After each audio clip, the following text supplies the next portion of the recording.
I'm the Genius Asian?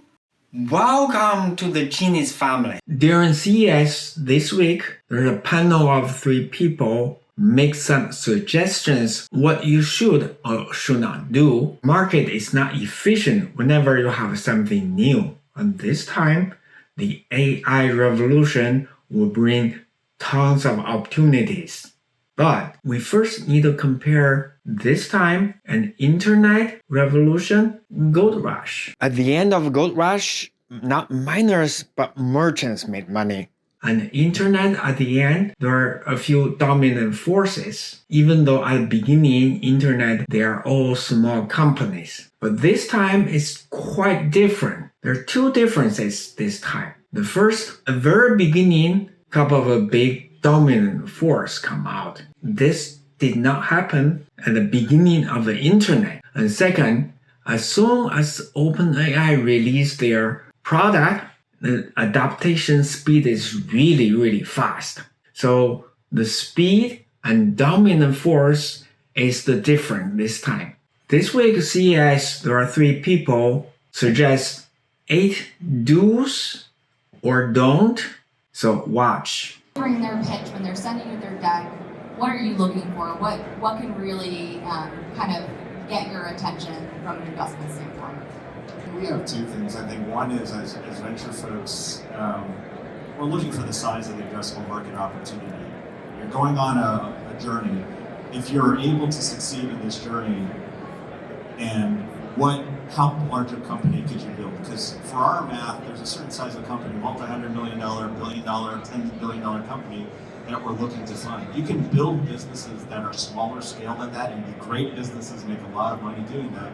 It may not necessarily be a venture-backed business. So one is size of the scale of the opportunity. If you do achieve what you're looking to do, is it big enough from a venture perspective? The second is being at the early stage. We're really focused on you, the entrepreneur.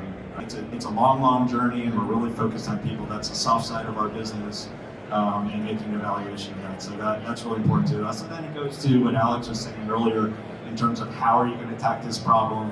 Usually there's a really big mission statement, a really big problem you're trying to attack incrementally.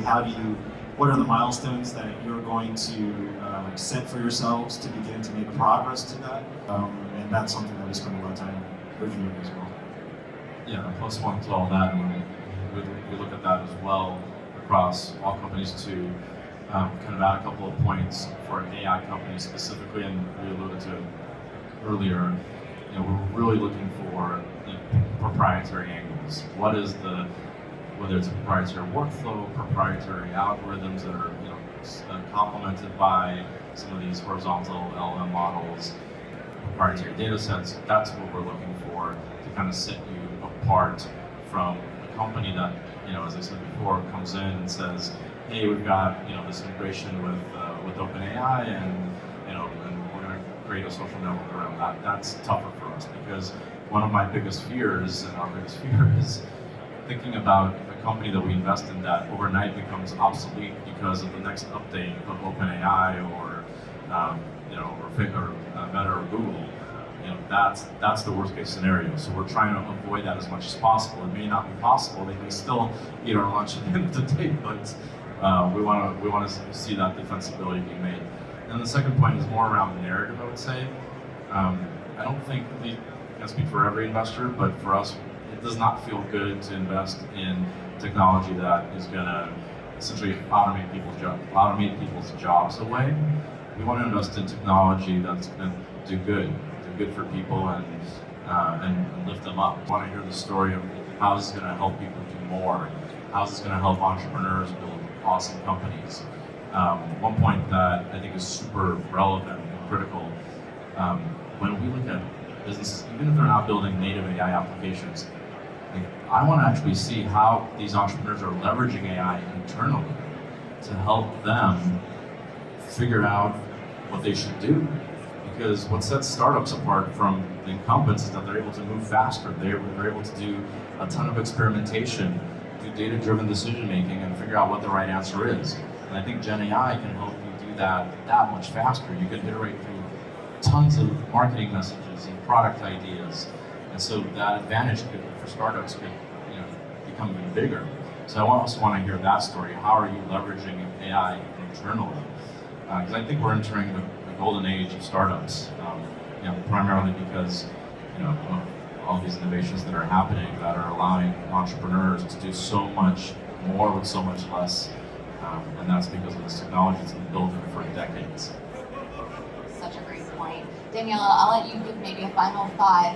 As a veteran entrepreneur in the AI space, what advice do you have for startup founders that are launching their businesses and getting out into the world of AI? Well, first of all, I'm always for controlling your IP.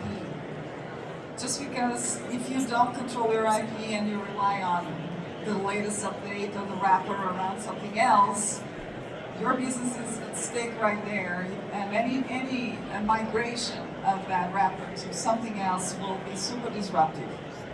So I think that's the biggest thing. Control your IP, make sure you have something that is not easily replicable, and get customers first. I think that obsession over the customers. A lot of people fall into the trap of coming up from a research project, whatever that happened, in industry or academia, and really thinking this is the coolest thing in the market. But they have never talked to a customer, and they work on it, and they pitch to investors, but they don't talk to the customers. And just another common mistake is just because it worked for one customer, does it work for every customer? How reproducible is that? That's another common mistake. We all fall in the beginning. We get excited about this customer, and then the next customer is different, and the next customer is different.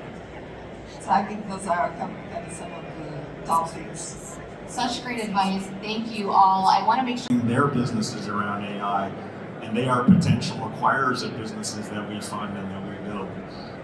We have to be a little bit more careful in terms of saying, looking at whether some of these areas that we think there's opportunity are within the crosshairs of some of these large companies sooner than later. They can't do everything either. And again, we've talked about the broad applicability of the technology across industries. So I think it does take a lot of work to take a generalized foundational model, augment it with proprietary data. That whole process for a particular application takes a lot of work, and there's a lot of value that can be generated from that. But you have to be aware of what the large companies are doing, and stay close to them, and talk to them and say, what are their priorities?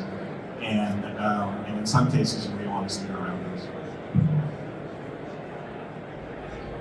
I mean, that is our worst nightmare as well. So that's something we try to evaluate before we make the investment. And I would say if you're in that situation, as we've talked about previously in this panel, going up market might help. Focusing more on enterprise, where there is a little more stickiness, more defensibility. That's what we would probably advise if we had a company that was in that position, and earning the trust of those enterprise customers.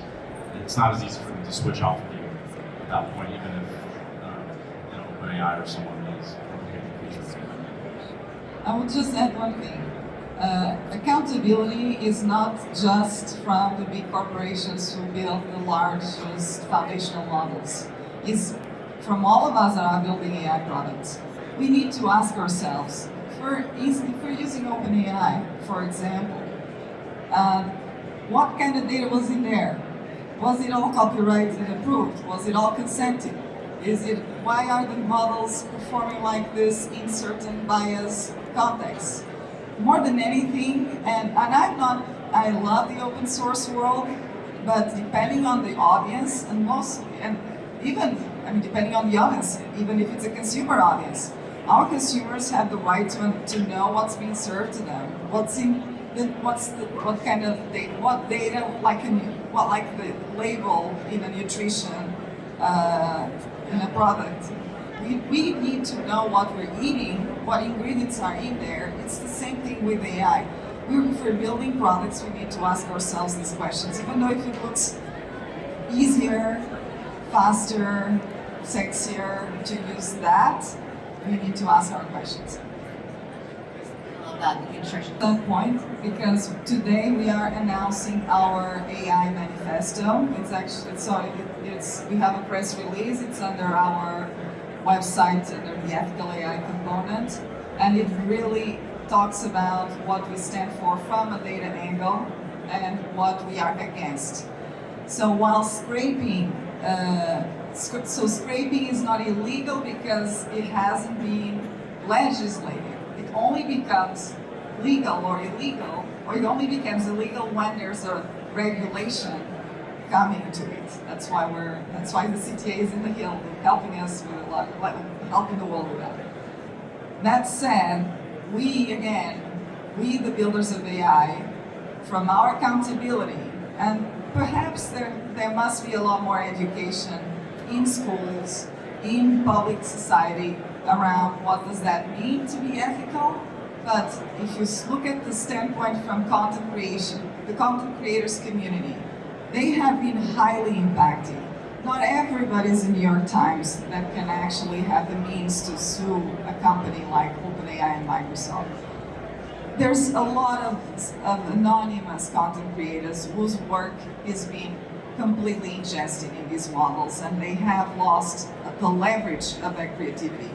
This is one angle that we do. We represent these content creators. We make their data licensable and machine learning ready. But you're right, it's only legal or illegal once it's regulated. If you have some ideas or if you want to start your own company, please leave a comments below. I like to have people get together to discuss things so we can avoid the mistakes and pick up the speed. Share this with people who you know that need it. Leave your own genius tips in the comment section below. Don't forget, I'm the Genius Asian. Subscribe for more useful videos.